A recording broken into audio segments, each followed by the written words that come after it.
अस्सलाम वालेकुम students, lecture number 20 heat transfer operations can 3104 का हमारा ये ऑनलाइन लेक्चर है। आज के लेक्चर में मैं इवेपोरेशन के हवाले से बॉइलिंग पॉइंट राइज की बात करूँगा। बॉइलिंग पॉइंट राइज को शायद आप केमिस्ट्री में कहीं एलिवेशन इन बॉइलिंग पॉइंट इसके हवाले से आप पढ़ चुके हैं। तो हम इवेपोरेशन पर, जो इवेपोरेशन का प्रोसेस है ख़ास तौर पर इवेपोरेटर्स के अंदर, उसके ऊपर बॉइलिंग पॉइंट राइज का क्या अमल दखल है, इसको किस तरीके से डिटरमिन किया जा सकता है और इसकी क्या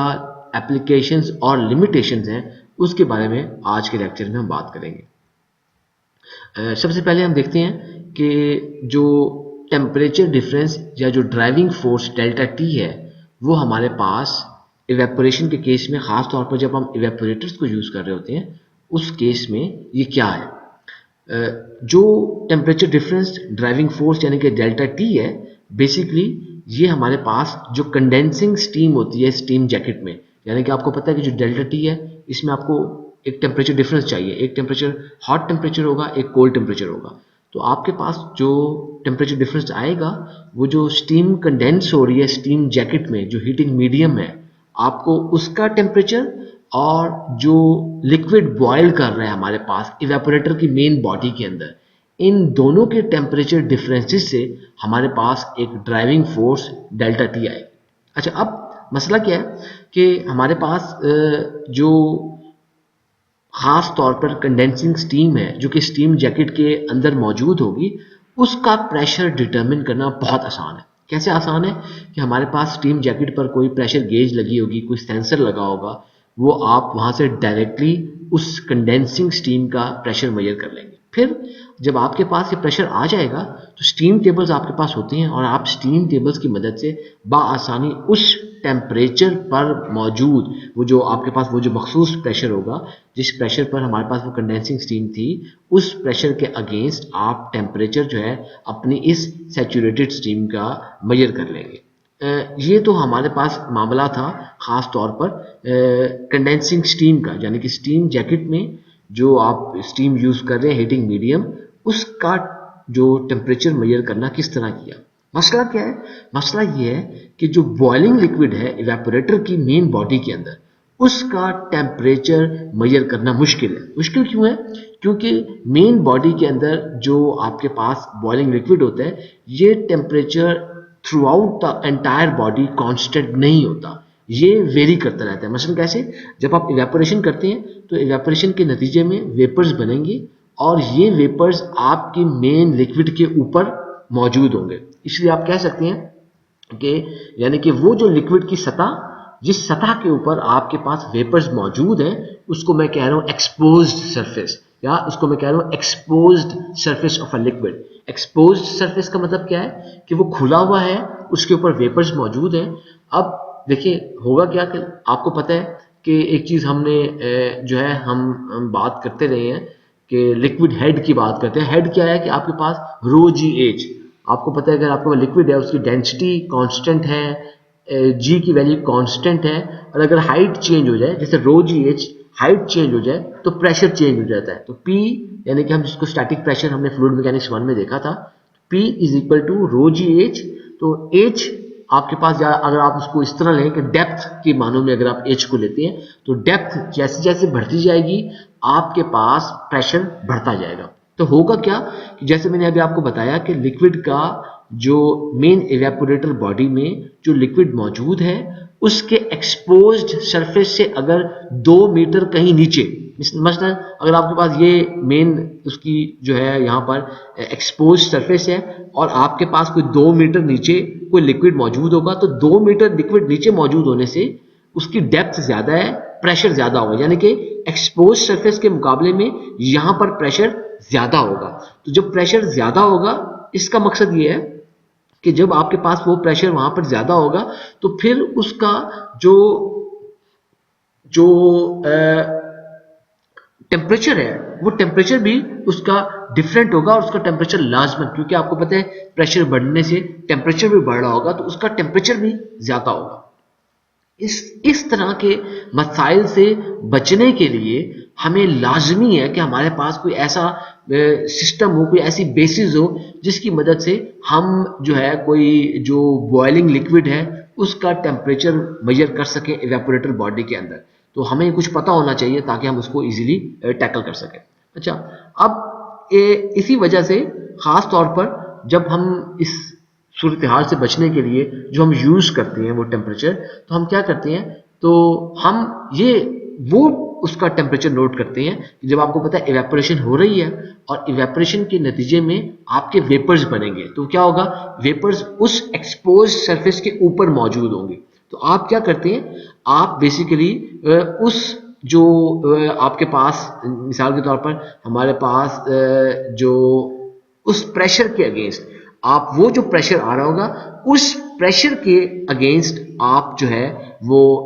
लिक्विड मेजर कर लेते हैं। उसका जो प्रेशर वेपर्स का होगा उस प्रेशर के अगेंस्ट जो टेम्परेचर आएगा उस टेम्परेचर को आप मेजर करेंगे। या आप ये कहेंगे कि जो आपका टेम्परेचर है बॉइलिंग सॉल्यूशन का एक्सपोज सरफेस के ऊपर, यानी कि इस सरफेस के ऊपर जो टेम्परेचर मौजूद होगा उस टेम्परेचर को हम मेजर कर लेंगे। मसलन हम ये करेंगे कि जो आपके पास नेट टेम्परेचर डिफरेंस है वो नेट टेम्परेचर डिफरेंस हमारे पास या ड्राइविंग फोर्स जो होगी वो आपके पास डेल्टा टी टेम्परेचर डिफरेंस होगा कंडेंसिंग स्टीम, जो आपकी स्टीम जैकेट के अंदर कंडेंस हो रही है स्टीम, उसका टेम्परेचर, और खास तौर पर वेपर और लिक्विड के इंटरफेस के ऊपर जो आपका टेम्परेचर होगा। यानी कि आपके पास ये मेन इवेपोरेटर बॉडी है, उसके ऊपर यहाँ पर लिक्विड की एक्सपोज सरफेस है, ऊपर वेपर्स है। तो लिक्विड्स के एक्सपोज सरफेस और वेपर्स के दरमियान में जो इंटरफेस है जहां पे वो कांटेक्ट कर रहे हैं आपस में, उस इंटरफेस पर जो टेम्परेचर होगा उस टेम्परेचर को हम यूज करेंगे और वो डेल्टा टी के अंदर आपकी वैल्यू होगी। तो ये चीज याद रखिएगा। और ये टेम्परेचर कैसे आएगा, ये टेम्परेचर हमें उस प्रेशर पे मिलेगा जिस प्रेशर पर आपके पास ये वेपर्स मौजूद होंगे, यानी कि जो वेपर्स का प्रेशर होगा उस प्रेशर के ऊपर हम ये मालूम कर लेंगे। अच्छा, फिर एक हमारे पास एक और चीज है एपरेंट टेम्परेचर डिफरेंस, या जिसको हम आम लफ्जों में जाहिरी टेम्परेचर डिफरेंस भी कह रहे हैं, कि जो आपके पास एक कोई एपरेंट वैल्यू है, कोई जाहिरी कोई वैल्यू है, तो उसको हम किस तरीके से उसको यूज कर सकते हैं, जरा देखते हैं। अच्छा जी, जैसे मैंने आपको बात बताई है कि हम लोगों ने जैसे कंडेंसिंग स्टीम का प्रेशर बहुत आसानी से हम गेजेस की वजह से मेजर कर सकते हैं, तो इसी तरह हम जो वेपर्स हैं आपके इवेपोरेशन के नतीजे में जो वेपर्स बन रहे हैं, उन वेपर्स को भी हम जो प्रेशर है वो बड़ी आसानी से इंस्ट्रूमेंट्स वगैरह की मदद से बहुत आसानी से उसको क्विकली और एक्यूरेटली मेजर कर सकते हैं। फिर क्या होगा, फिर आपके पास स्टीम टेबल्स को यूज करके आप स्टीम टेबल्स की मदद से आपके पास, क्योंकि आपके पास आपको पता है कि ये वोलेटाइल कोई कंपोनेंट है वही वेपोराइज हो रहा है, मोस्टली वो वाटर होगा, तो आपके पास वेपर्स, वाटर वेपर्स मौजूद हैं। तो आप क्या करेंगे, स्टीम टेबल्स की मदद से आप जो अपने पास जो उस प्रेशर के ऊपर, यानी कि जो आपके वेपर्स का प्रेशर है उस प्रेशर के अगेंस्ट आप स्टीम टेबल्स की मदद से आप वो टेम्परेचर नोट कर लेंगे, और इस टेम्परेचर को आप कह सकते हैं कि ये आपके पास एक एपरेंट सैचुरेशन टेम्परेचर है, या एक ये जाहिरी वो टेम्परेचर होगा जो आपके पास उस वेपर्स का है जो कि इवेपोरेटिंग मिक्सचर्स में से इवेपोरेट हो रहे हैं, लीव कर रहे हैं, हम उसका नोट कर सकते हैं। अच्छा, हमारे पास जो इसीलिए खास तौर पर जब हम ये कहते हैं कि आपके पास जो स्टीम टेम्परेचर, यानी कि जो कंडेंसिंग स्टीम है स्टीम जैकेट में, उसका टेम्परेचर और जो डिफरेंस होगा आपके पास, यानी कि इस एपरेंट सैचुरेशन टेम्परेचर का, तो इन दोनों डिफरेंस को हम एपरेंट टेम्परेचर डिफरेंस भी कह देते हैं। तो बेसिकली ये इक्वेशन है Q is equal to U A delta T, इस इक्वेशन में हम इसी एपरेंट टेम्परेचर डिफरेंस को ही हम यूज करते हैं ताकि हम overall heat transfer coefficient U को हम फाइंड आउट कर सकें। अच्छा, अब मतलब क्या मसला क्या है इसमें, मसला इसमें खास तौर पर यह है कि ये जो वैल्यू आप यूज करेंगे, हम जिसको बार बार एपरेंट जाहिरी कह रहे थे, ये एक अप्रॉक्सीमेट वैल्यू है, ये कोई एक्यूरेट वैल्यू नहीं है। क्यों एक्यूरेट नहीं है? इसलिए कि आपकी ये सारी एजम्पशन इस बात पर है कि आपके वो जो वेपर्स बन रहे हैं वो वेपर्स प्योर वाटर के हैं। क्यों प्योर वाटर के हैं? हमें जो स्टीम टेबल से जो वैल्यू आएगी, steam tables are for pure water. Steam tables के अंदर हम किसी और चीज़ की कॉम्पोजिशन उसमें शामिल नहीं होती, इसीलिए हमारी ये अप्रॉक्सीमेट वैल्यू की हो सकता है कि उस वाटर के साथ कोई और चीज़ भी वहाँ पे मौजूद हो, तो इस वजह से हमारे पास जो है ये एक अप्रॉक्सीमेट वैल्यू होगी। अच्छा, अब होता क्या है कि जो हम इवेपोरेटर बॉडी के अंदर आप जो इवेपोरेशन कर रहे होते हैं मोस्टली वो कोई प्योर वाटर नहीं होगा। इसी वजह से हमारे पास, क्योंकि वो प्योर वाटर नहीं है, वो कोई जैसे शुगर का सोल्यूशन है, वो प्योर वाटर तो नहीं हुआ, तो उसके अंदर हाँ बहुत ज़्यादा तादाद में, बहुत ज़्यादा मिकदार में पानी मौजूद है, लेकिन साथ शुगर कंटेंट भी मौजूद है। तो इस वजह से वो जो आपका बॉइलिंग लिक्विड है इवेपोरेटर की बॉडी के अंदर, वो उसका जो टेम्परेचर होगा वो टेम्परेचर बिल्कुल उस स्टीम टेबल्स को फॉलो नहीं कर रहा होगा, यानी कि जो प्रेशर आपके वेपर पे आ रहे होंगे वो ही उसका टेम्परेचर नहीं होगा, बल्कि इसका टेम्परेचर कुछ और होगा। इसी वजह से हम जो टर्म बॉइलिंग पॉइंट राइज हम पढ़ रहे हैं, ताकि हम इस चीज़ों को, इन फैक्टर्स को हम जो है जान सकें। तो बॉइलिंग पॉइंट राइज क्या है, जिसको हम BPR भी से भी लिखते हैं, ये यही चीज़ केमिस्ट्री में बॉइलिंग पॉइंट एलिवेशन या एलिवेशन इन बॉइलिंग पॉइंट हम जो है इसके नाम से करते हैं। तो अगर आप लोगों ने केमिस्ट्री में किसी ने ये आपके जहन में नहीं आ रही, आप लोग नहीं पढ़े, तो इस हवाले से इसको आप ये नोट कर लीजिए, ताकि आप लोगों को इसका थोड़ा अंदाज़ा हो कि ये एक इम्पॉर्टेंट कॉन्सेप्ट है जिसको हम बार बार इसको यूज़ करेंगे। और आपके पास और जो थर्मल प्रोसेस इंजीनियरिंग है या simultaneous heat and mass transfer operation वगैरह हैं, उनमें भी ये चीज़ें यूज़ होती हैं। तो जो बॉइलिंग पॉइंट राइज है या जिसको मैं BPR कह रहा हूँ, तो बेसिकली क्या होता है कि जब आपके पास कोई बॉइलिंग सोल्यूशन है, उस सोल्यूशन के अंदर कोई नॉन वोलेटाइल सोल्यूट मौजूद है, कोई और मटेरियल मौजूद है, तो उस मटेरियल की वजह से जो बॉइलिंग पॉइंट के अंदर राइज आती है, तो हम उसको डिटरमिन करने की कोशिश कर रहे हैं। होता क्या है, बेसिकली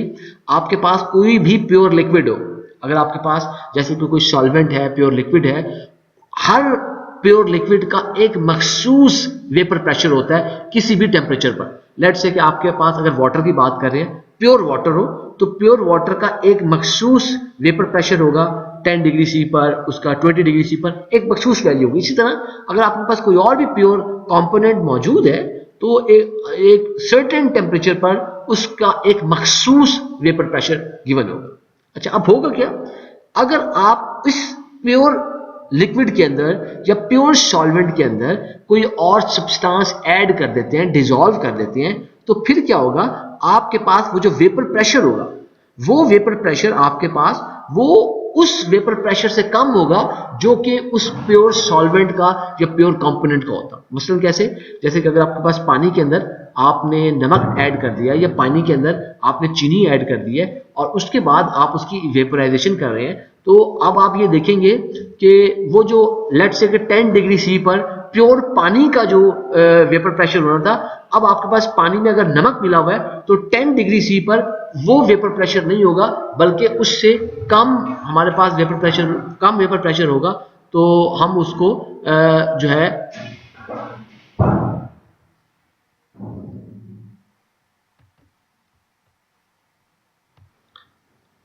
अच्छा जी, तो ये किस तरीके से पॉसिबल है कि हमारे पास जो भी प्योर लिक्विड होगा, तो उस प्योर लिक्विड के अंदर अगर आप कोई और सल्यूट ऐड कर दें, मिसाल दी जाओ, जैसे मैं नमक की मिसाल दी है, चीनी की भी मिसाल हो सकती है, तो उससे क्या होगा कि जो प्योर वाटर का एक मखसूस टेम्परेचर पर, लेट से कि 20 डिग्री C पर या 100 डिग्री C पर जो प्योर वाटर का वेपर प्रेशर होगा, अब आपके पास जब आपने उसके अंदर कोई सल्यूट ऐड कर दिया है, तो उस सल्यूट का अब वो वेपर प्रेशर कम होगा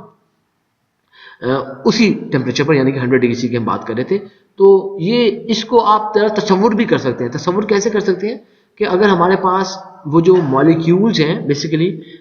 जो आपने ऐड किए उस सल्यूट के, तो वो सॉल्वेंट के अंदर बिल्कुल जब आपके पास सल्यूट थॉरली डिसॉल्व हो गया तो वो आपके सॉल्वेंट के अंदर डिस्ट्रीब्यूट हो जाते हैं। अच्छा, जब वो डिस्ट्रीब्यूट हो गए तो फिर वो क्या होगा कि अब हमारे पास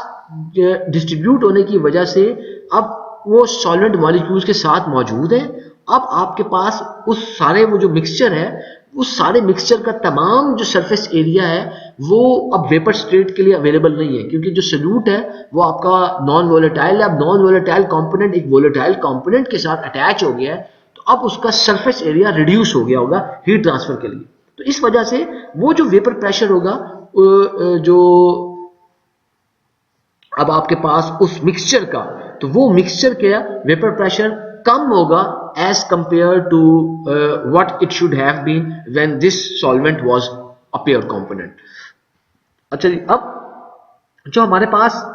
कोई भी सॉल्यूशन होता है वो बॉयल कब करता है? वो उस वक्त बॉयल करता है जब उसका वेपर प्रेशर जो है वो उसके सराउंडिंग या एक्सटर्नल प्रेशर से बराबर हो जाए। तो मसलन इसलिए अब आप देखिए कि आपने अगर ये जब हमने ये बात की, हमें पता है कि ये उसी प्रेशर, उसी को हम कहते हैं ये उसका बॉइलिंग टेम्परेचर है। तो अब आपके पास इसी वजह से मसला क्या आता है, क्योंकि आपको पता है कि हमें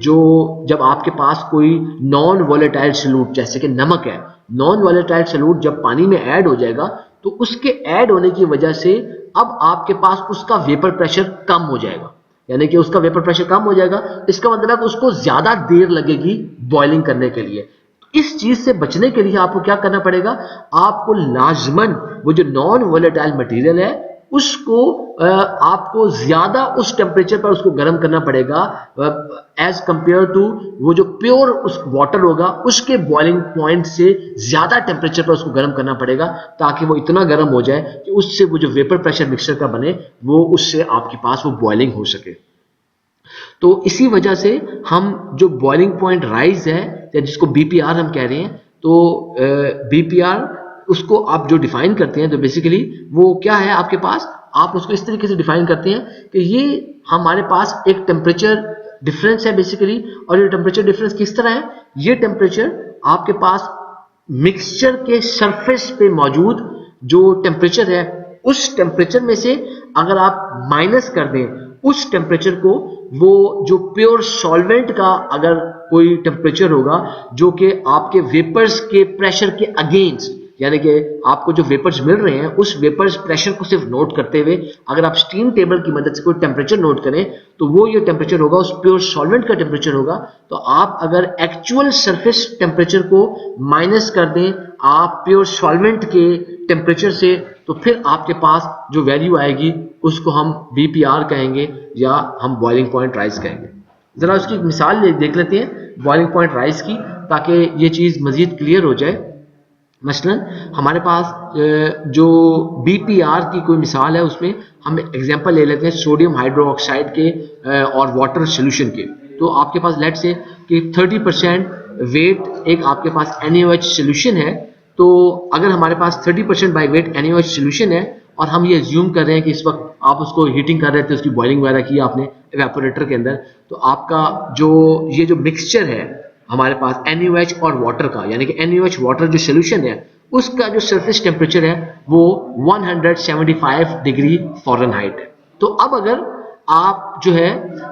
अगर एज्यूम ये करें कि अगर ये प्योर वाटर होता, अगर ये प्योर वाटर होता तो प्योर वाटर होता तो स्टीम टेबल्स की मदद से आप 175 डिग्री F पर, आप अगर स्टीम टेबल पे नोट करते हैं 175 डिग्री F पर कितना वेपर प्रेशर होगा, तो स्टीम टेबल से जो वाटर का वेपर प्रेशर होगा वो 6.715 psi एब्सोल्यूट आपके पास, या psi ये उसका हमारे पास एक मखसूस जो है वो जो है उसका वेपर प्रेशर होगा। दोबारा इंपॉर्टेंट बात है सुनिए, हम ये कह रहे हैं कि आपके पास एक 30% NaOH वाटर सॉल्यूशन है और उस मिक्सचर का, इस सॉल्यूशन का जो सरफेस टेम्परेचर है, जो एक्सपोज्ड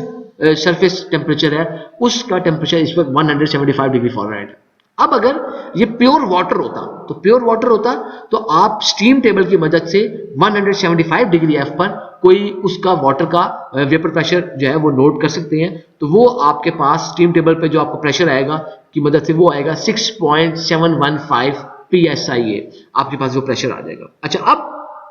जब हमने इसको डिटरमिन किया तो पता ये चला कि जो एक्चुअल वाटर वेपर प्रेशर है आपके पास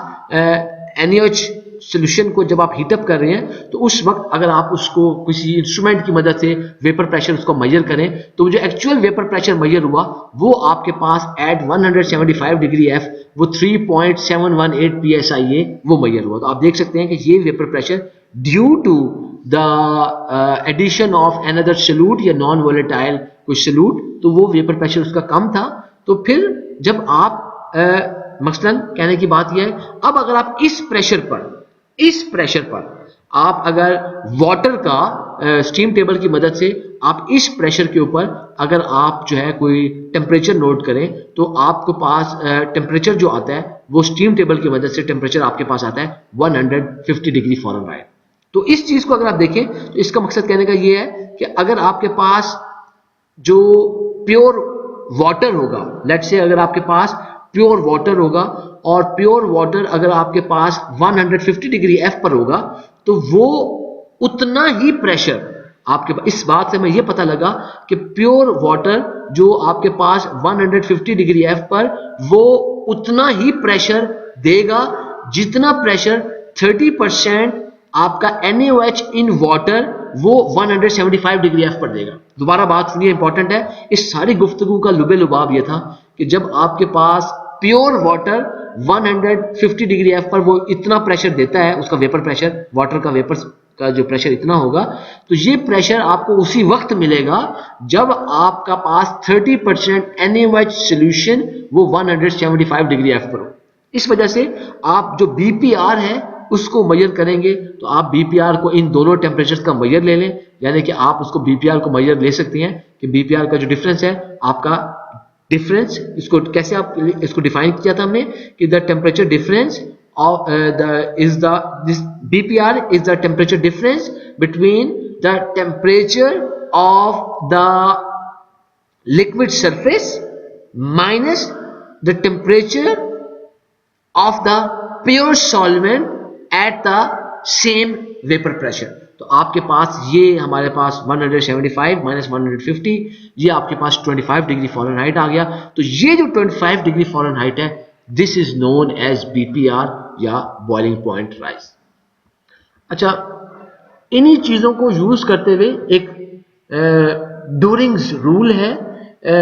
ये जो डूरिंग्स रूल है बेसिकली एक ये एम्पिरिकल लॉ है, इसके लिए कोई मैथमेटिकल फॉर्मुलेशन नहीं की गई थी कि मैथमेटिक्स को यूज करके ये बनाया गया। तो बेसिकली ये आपके पास एक्सपेरिमेंटल डाटा की मदद से इस लॉ को कॉन्स्टिट्यूट किया गया। तो ये जो डूरिंग्स रूल है बेसिकली ये बड़ा ही जबरदस्त रूल है जिसकी मदद से हम BPR due to material in solution हम इसको इजीली डिटरमिन कर सकते हैं। तो बेसिकली ये रूल हमें क्या बताता है? ये रूल हमें ये बताता है कि अगर आपके पास कोई कांस्टेंट कंसंट्रेशन सॉल्यूशन है, मिसाल के तौर पर लेट्स जैसे 30% की बात की थी, अगर आपके पास एक ऐसा सॉल्यूशन है जिसकी कंसंट्रेशन कांस्टेंट है और आप अगर इसका टेम्परेचर, इस कांस्टेंट कंसंट्रेशन सॉल्यूशन का जो टेम्परेचर है उस टेम्परेचर को अगर आप जो है वर्सेस अगर आप उसको एक रेफरेंस सब्सटेंस के टेम्परेचर के अगेंस्ट अगर आप उसको प्लॉट कर लेते हैं तो प्लॉट करने के बाद आपके पास बेसिकली वो जो बेसिकली जब आप उसको प्लॉट करते हैं इन दोनों टेम्परेचर्स को तो फिर क्या होगा कि जो रेफरेंस सब्सटेंस होगा और वो जो सॉल्यूशन होगा वो आपके पास जब उनका सेम जिस पॉइंट पर वो सेम प्रेशर होगा तो वो बेसिकली आपके पास एक स्ट्रेट लाइन आएगी। तो मैं अभी आपको ये डूरिंग्स लाइन आपको मैं दिखाता भी हूँ मुख्तलिफ सब्सटेंसेस की किस तरीके से हमारे पास ये डूरिंग्स लाइन वगैरह आती हैं। तो आपके पास जो डूरिंग लाइन वगैरह आती हैं उसको जरा हम देख भी लेते हैं कि किस तरीके से हम उसको कर रहे हैं। तो मिसाल के तौर पर ये देखें, आपके पास हमारे पास यहाँ पे ये डूरिंग्स लाइन मैंने शो की हुई है। ये हमारे पास एक NaOH सिस्टम है जिसकी हमारे पास ये डूरिंग्स लाइन है। तो आप देख सकते हैं ये रेफरेंस जो सब्सटेंस है उसका हमने बॉइलिंग पॉइंट हमने मेंशन किए हुए हैं। तो बॉइलिंग पॉइंट है रेफरेंस सब्सटेंस वाटर के, हमारे पास डिफरेंट ये हमारे पास ये मेंशन है और एक्स एक्सिस पर और वाई एक्सिस पर हमारे पास जो सोडियम हाइड्रोक्साइड सोल्यूशन है उसके बॉइलिंग पॉइंट रेफरेंस है। ये जो हमने लाइंस बनाई हैं हमारे पास ये लाइंस डिफरेंट सब्सटेंसेस की मौजूद है। मसलन जैसे ये 60% NaOH की है, ये 50% NaOH की है, ये 40% NaOH की है, ये 30% NaOH की है, ये 20% NaOH की है, ये 10% NaOH की है। ये प्योर वाटर की हमारे पास ये स्ट्रेट लाइन डूरिंग्स रूल की मदद से हमारे पास आई है। तो बेसिकली हमें ये क्या बताती हैं, ये हमें लाइंस की मदद से हमें ये पता चलता है कि आपके पास जो जहां पर रेफरेंस सब्सटेंस और जो सोल्यूशन है उनका सेम प्रेशर होगा, आपके पास ये स्ट्रेट लाइन बन जाएगी। मसलन इसके अगर आप हम देखते हैं, लेट्स से अगर 100 डिग्री F है, 100 डिग्री F के ऊपर प्योर अगर वाटर होगा तो प्योर वाटर आपके पास अगर मौजूद होगा तो आपके पास यहां से भी आपको 100 मिलेगा। लेकिन अगर आप 100 डिग्री F पर 10% वाटर सोल्यूशन देखते हैं तो आपको उसकी कुछ और रीडिंग मिलेगी। अगर आप यहाँ पर अगर देते हैं 100 डिग्री F पर अगर आप 20 डिग्री 20% NaOH सोल्यूशन देखते हैं तो 100 डिग्री F पर जो उसका वेपर प्रेशर आपके पास आएगा वो NaOH सोल्यूशन के लिए वो वेपर प्रेशर आप उसको मेजर करें तो वो आपके पास जो है उससे आप देख सकते हैं कि वो यहाँ पर उसकी जो वैल्यू है वो 100 से ज़्यादा 110 होगी। तो हमारे पास इसी तरह ये डिफरेंट जो वैल्यूज़ हैं आप उसको देख सकते हैं कि आपके पास वो जो उसकी जो टेम्परेचर की जो हमारे पास जो वैल्यूज़ हैं प्रेशर की वो वैल्यूज़ हमारे पास डिफरेंट आ सकती हैं। इसी तरह हमारे पास ख़ास तौर पर लेट्स से कि अगर हम बात करते हैं, अच्छा इसमें ज़रा इसको ज़रा एक चीज़ और देख लीजिएगा कि जब हमने NaOH सोल्यूशन की बात करी, इस तरह के प्लॉट को पढ़ने का तरीकाकार क्या है। इस प्लॉट को पढ़ने का तरीकाकार ये है कि लेट्स से कि आप जब बात कर रहे हैं NaOH सोल्यूशन की, लेट्स से कि आपके पास 30% NaOH सोल्यूशन था, तो हमारे पास ये 30% NaOH सोल्यूशन की ये लाइन थी आपके पास। तो आपने लेट्स से कि अगर आप मालूम करना चाहते हैं कि यार ये 30% 100 डिग्री F पर इसका क्या वेपर प्रेशर होना चाहिए वाटर के अगेंस्ट, तो आप ये देखेंगे 100 डिग्री F जो बॉइलिंग पॉइंट राइज वगैरह हम निकालने के लिए, ये देखें आपके पास ये 100 डिग्री F है, तो आपके पास ये 100 डिग्री F यहाँ पर 30% से प्लॉट किया और ये प्लॉट करने के बाद आपने इसको जब दोनों आप इसमें से 100 यहाँ से देखें ये 100 है आपके पास, यहाँ से 30% है और ये प्लॉट कर दिया, ये आपके पास कोई 75 80, इन दोनों टेम्परेचर्स का जो डिफरेंस होगा वो आप निकाल कर बॉइलिंग पॉइंट राइज आ जाएगा। बड़ा सिंपल है, इस तरीके से आप इसको यूज कर लेंगे। अच्छा जी, तो ये जो डूरिंग्स लाइन है इसको हम बड़ा यूज करते हैं इस तरह सिंपली। तो डिफरेंट सब्सटेंसेस की हमारे पास ये मौजूद है ये डूरिंग्स लाइन, तो जस्ट आप इसकी मदद से ये आपको प्लॉट दिया हुआ है, आपने कंसंट्रेशन देखनी है, कंसंट्रेशन है लेट्स से अगर आपके पास 25% सोल्यूशन हो तो डजेंट मैटर, आप उसके दरमियान में इंटरपोलेटेड है खुद लाइन ड्रॉ कर सकते हैं। ये स्ट्रेट लाइन है, आप इक्वली एक लाइन ड्रॉ कर लें ताकि 25% की और आपके पास जो एक सरफेस टेम्परेचर दिया होगा, सरफेस टेम्परेचर दिया होगा लेट्स से कि आपके पास बॉइलिंग जो सोडियम हाइड्रोक्साइड का कुछ सरफेस टेम्परेचर गिवन हो तो आप वो सरफेस टेम्परेचर लीजिए। तो सरफेस टेम्परेचर आप लेते हैं, अगर सरफेस टेम्परेचर जो होगा आप उस सरफेस टेम्परेचर को देखते हुए उस लाइन के साथ टच करें और नीचे आप चेक कर लेंगे प्योर कंपोनेंट का क्या टेम्परेचर होगा और इन दोनों टेम्परेचर्स को जब आपस में आप कंपेयर कर लेंगे तो या माइनस कर लेंगे तो आपके पास वो बॉइलिंग पॉइंट राइज आ जाएगा। एक और चीज़ है राउल्ट्स लॉ, ये जो राउल्ट्स लॉ है हमारे पास ये केमिस्ट्री का एक टॉपिक है, तो क्योंकि हमारे इस वक्त यहाँ पर ये यूज़ हो रहा है तो पॉसिबल ये है कि ये आप जो आगे राउल्ट्स लॉ मास ट्रांसफर में ऑलरेडी पढ़ चुके होंगे, नहीं पढ़ेंगे तो यकीनन आप कुछ अर्से में ये पढ़ लेंगे आपके पास। तो ये हम मास ट्रांसफर के अंदर भी इसकी कोई एप्लीकेशंस हैं तो इसको वहाँ भी पढ़ा जाता है। तो बेसिकली जो हमारे पास राउल्ट्स लॉ है उसको भी हम बीपीआर मेजर करने के लिए हम किसी मखसूस किस्म के लिक्विड तमाम सॉल्यूशंस के लिए नहीं, जो डूरिंग लाइन है अगर आपके पास ये ग्राफ्स वगैरह प्लॉट हो आप आसानी से यूज कर सकते हैं, लेकिन आप राउल्ट्स लॉ को भी अगर आप उसकी एक जनरलाइज्ड फॉर्म है उसको भी यूज करके कुछ मखसूस लिक्विड सॉल्यूशंस के लिए आप बॉइलिंग पॉइंट राइज या बीपीआर यूज करने के लिए मेजर कर सकते हैं। अच्छा इसमें कंडीशंस क्या हैं, बेसिकली हमारे पास जो राउल्ट्स लॉ है हमें वो ये कहते हैं कि जो इक्विलिब्रियम वेपर प्रेशर होता है, लेट्स से कि आपके पास एक लिक्विड सॉल्यूशन है उसके अंदर एक से ज्यादा कंपोनेंट है, तो आपके पास एक किसी मखसूस कंपोनेंट का जो इक्विलिब्रियम वेपर प्रेशर होगा वो बेसिकली वो इक्वल होगा अगर आपके पास वो जो मोल फ्रैक्शन है उस कंपोनेंट की उस सॉल्यूशन के अंदर अगर आप उस मोल कंपोनेंट जो हम बात करें उस मखसूस कंपोनेंट की मोल फ्रैक्शन को, तो उसको अगर आप मल्टीप्लाई कर देंगे उस कंपोनेंट के उस वेपर प्रेशर के साथ जो कि अगर वो होता जब वो प्योर होता, तो उन दोनों चीजों के साथ जब आप मल्टीप्लाई कर देते तो आपके पास बेसिकली ये इक्विलिब्रियम वेपर प्रेशर आ जाता। मसला इसको मैथमेटिकली किस तरह लिखा जा सकता है, आपके पास लेट से ये हम इसको बात करें कि इक्विलिब्रियम वेपर प्रेशर है PA, हम उसको नोट कर रहे हैं कि इक्विलिब्रियम वेपर प्रेशर है किसी कंपोनेंट A का जो कि एक सॉल्यूशन के अंदर मौजूद है। तो आपके पास ये जो PA नॉट A है ये बेसिकली आपके पास इक्विलिब्रियम वेपर प्रेशर है कंपोनेंट A का। अगर ये प्योर होता, अगर प्योर कंपोनेंट होता तो उसका कितना होना चाहिए था, ये वो है। और ये आपके पास मोल फ्रैक्शन आ गई है उस कंपोनेंट की। तो आप इसको ऐसे लिख सकते हैं कि बेसिकली अगर आप मोल फ्रैक्शन है कंपोनेंट की उसको मल्टीप्लाई कर दें उसके उस कंपोनेंट के उस वेपर प्रेशर पर, अगर वो प्योर होता इन दोनों के साथ मल्टीप्लाई कर दें तो आपके पास ये इक्विलिब्रियम जो है ये वेपर प्रेशर आ जाएगा। तो हम इसकी मदद से फिर हम इसको भी BPR को यूज करने के लिए हम इस्तेमाल कर सकते हैं। जरा इसकी एप्लीकेशन कहाँ पे की जा सकती है BPR के केस में, जो रॉल्स लॉ की जो एप्लीकेशन है ये सिर्फ ऐसे मिक्सचर्स पर अप्लाई किया जा सकता है जो रॉल्स लॉ है BPR मेजर करने के लिए, जहां पर वो जो कंपोनेंट्स हैं यानी कि जो सॉल्यूशन के अंदर कंपोनेंट्स मौजूद हैं वो कंपोनेंट्स केमिकली आइडेंटिकल हो, सिमिलर हो,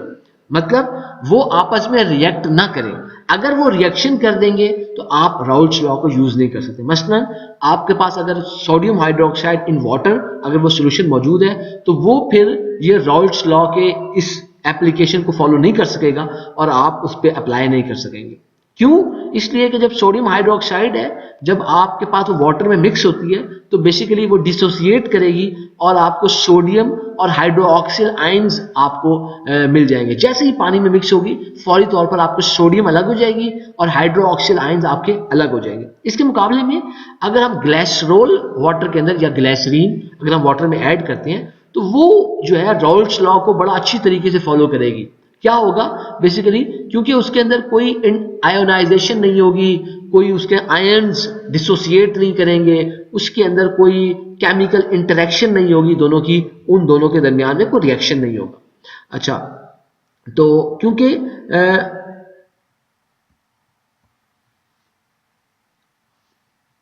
अच्छा जी, उसके साथ साथ हमारे पास जो अच्छा फिर क्यों उसके साथ हमारे पास अब इस तरह के केसेस में अब आप रॉल्स लॉ को कैसे यूज कर सकते हैं BPR मेजर करने के लिए। जरा वो यही हम एक वाटर ग्लिसरॉल एक हम सिस्टम देख लेते हैं, उसके अंदर कैसे आप मेजर कर सकते हैं। तो बेसिकली क्या होगा कि आपके पास लेट्स से कि आपके पास एक हमारे पास एक ऐसा सिस्टम है कि जिसके अंदर आपके पास एक वाटर ग्लिसरॉल सॉल्यूशन है। तो आपके पास जो ग्लिसरॉल है वो 30% बाय वेट है। तो ग्लिसरॉल का ये फॉर्मूला होता है C3H5OH3 और हमारे पास जो 30% ग्लिसरॉल सॉल्यूशन है तो उसका जो टेम्परेचर है वो 200, जो उसका टेम्परेचर की बात कर रहे हैं वो जो लिक्विड एक्सपोज्ड लिक्विड सरफेस का जो टेम्परेचर है वो 200 डिग्री फ़ारेनहाइट है। अच्छा, अब हम लेट्स से हम ये कह रहे हैं कि हम फिलहाल ग्लिसरॉल के वेपर प्रेशर की हम बात नहीं कर रहे और हम ये कंसीडर कर रहे हैं कि ये रॉल्स लॉ को फॉलो कर रहे हैं। तो सबसे पहले हम मोल फ्रैक्शन मालूम कर लेते हैं, यानी कि जो आपके पास वाटर है उस वाटर की हम मोल फ्रैक्शन मेजर कर लेते हैं इस मिक्सचर के अंदर। अब आपको पता है कि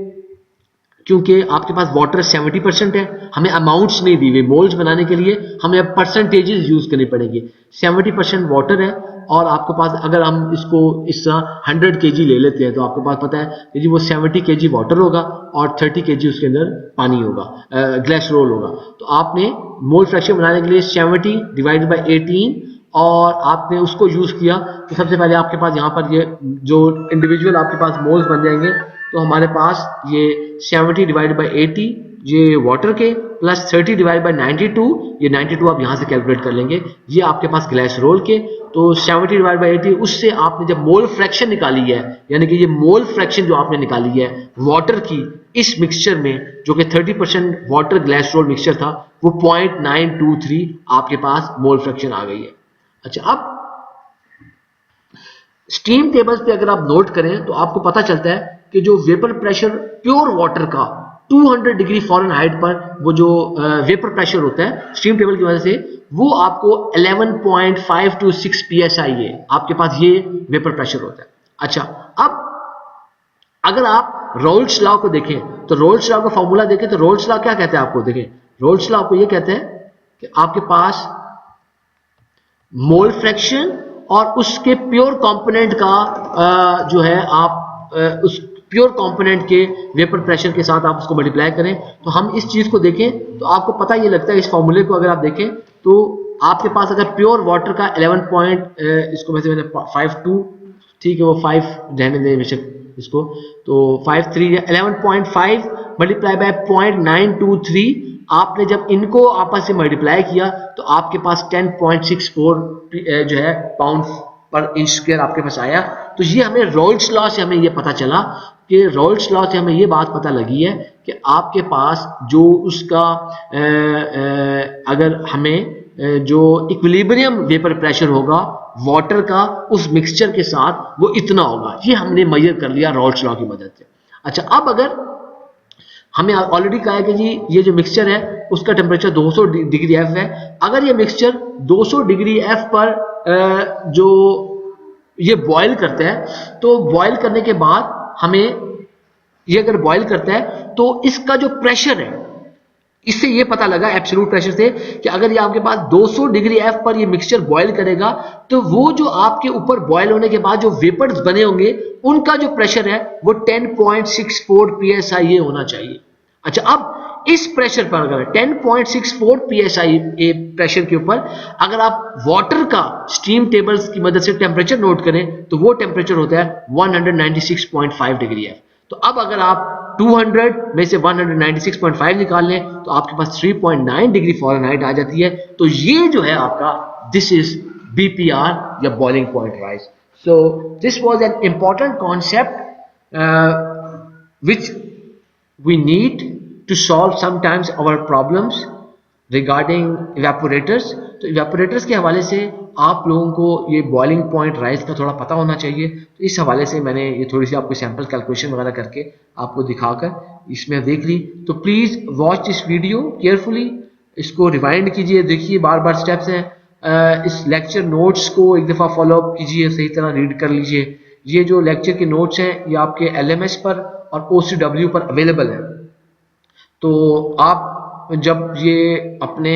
लाइव सेशन के अंदर जब आप पार्टिसिपेट करें ताकि आप बहुत आसानी के साथ इसको देख सकें, अगर कोई आपके कन्फ्यूजन हैं उस कन्फ्यूजन को दूर कर सकें ताकि हम जो है अपना ये टॉपिक है इसको कंक्लूड कर सकें। If you have any questions please either right me email और व्हाट्सएप मी। उसके अलावा आप लाइव सेशन में हमेशा की तरह आप अपने सवालात वगैरह पूछ सकते हैं। Thank you very much. अल्लाह हाफिज़।